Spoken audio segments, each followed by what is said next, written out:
আজকে আমরা এই গণসংবর্ধনা অনুষ্ঠানের আয়োজন করেছি, এটা আমাদের কাছে খুবই দরকারি ছিল, কারণ আমরা অনেক কষ্ট করেছি, অনেক চেষ্টা করেছি, কিন্তু দুর্ভাগ্যবশত আমরা হাবিব ভাইকে জিতাতে পারি নাই।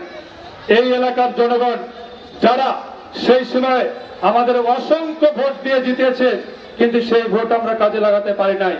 আমি সবসময় তাদের প্রতি কৃতজ্ঞ আছি এবং ভবিষ্যতে থাকবো ইনশাল্লাহ, এবং আগামীতেও তারা যেন আমাদের সাথে থাকে সেই কামনা করছি।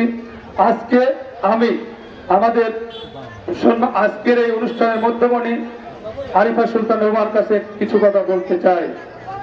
আমরা আজ ধরে ঈশ্বরদী কনস্টিটিউয়েন্সির লক্ষ্মীপুর শেষ সীমানা, আমরা কোনো কিছু অনেক কিছুই আমরা এখানে সুবিধা আসার আগেই হয়তো বেলা ডুবে যায়, আমরা সেই সুবিধা থেকে বঞ্চিত হই। সবসময় আমরা সবসময় বৈষম্যের শিকার, অনেক কিছুই আমরা পাই না বা আমরা জানি না, বা অনেক কিছুই আমাদেরকে বলা হয় না। কাজেই এই বৈষম্য শিকার আমরা, তারপরেও আমরা রাজনীতি করেছি এবং করছি, এবং সবসময় আমরা এখানে সর্বোচ্চ ভোট পেয়েছি, ভবিষ্যতে পাবো ইনশাল্লাহ। কি কাজেই আমাদেরকে ছোট করে দেখার কিছু নাই। তবে আমি রোমাকে বলবো, আমাদের এখানে কিছু সমস্যা আছে, যেমন গারুলিয়া থেকে দাপনিয়া থেকে গারুলিয়ার যে রাস্তাটা, এটা খুবই দরকার জনগণের জন্য, কারণ এখানে এত কাদা হয় যে মানুষ আসলে চলাফেরাই করতে পারে না বর্ষার দিনে।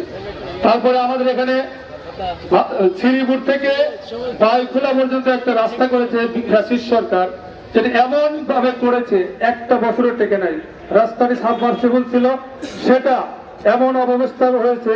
সেজন্য আমি রুমাকে বলবো যে আমাদের এই রাস্তাকে পুনর্নির্মাণের জন্য, এবং রুমা যেহেতু চাঁদপাহাড়ের মেয়ে, এইসব রাস্তা কিভাবে করা লাগে সেটাও জানে মনে হয়, আমি মনে করি।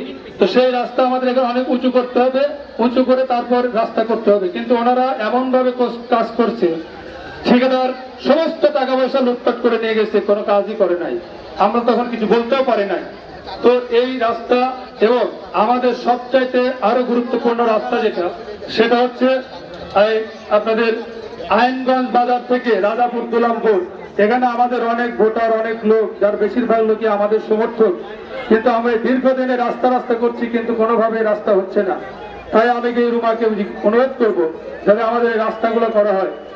আর আরেকটা ব্যাপার আমার কাছে দাবি আসছে, যেটা সেটা চরশ্রীপুর থেকে আইনগঞ্জ বাজার জলকা সুইচ গেট হয়ে লক্ষ্মীপুর গদাই বটতলা হইতে টাকিগাড়া বিল রাস্তা, গারুলিয়া স্কুল হইতে মদনগাড়ি বিল পর্যন্ত, এটা আমাদের ইসুফ ভাই দাবি জানিয়েছে। আর আরেক কিছু কথা, সেটা হচ্ছে কি যে এই লক্ষ্মীপুরে কোনো পানি নিষ্কাশনের কোনো ব্যবস্থা নাই। সব মানে এত খারাপ অবস্থা বৃষ্টিপাত হলে, যে সব বাড়ি মানে ম্যাক্সিমাম বাড়ি এখনো জলাবদ্ধতার ভিতরে আছে।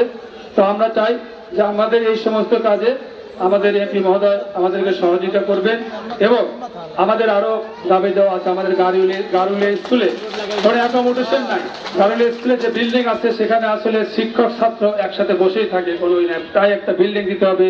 দাপনে স্কুলে, এবং আমাদের এখানে লক্ষ্মীপুর গোরস্থান ফাতেমানুর হাফিজিয়া মাদ্রাসায় আমরা একটা 4 তলা বিল্ডিং চাই, যেটা অবশ্যই রুমা আমাদেরকে সহযোগিতা করবে বলে আশা করি। তো আসলে অনেকদিন পরে সুযোগ পেয়ে অনেক দাবি দেওয়া করে ফেললাম। যাই হোক, আশা করি আমার ছোট বোন এটা আমাদেরকে সহায়তা করবে। সবাই ভালো থাকবেন।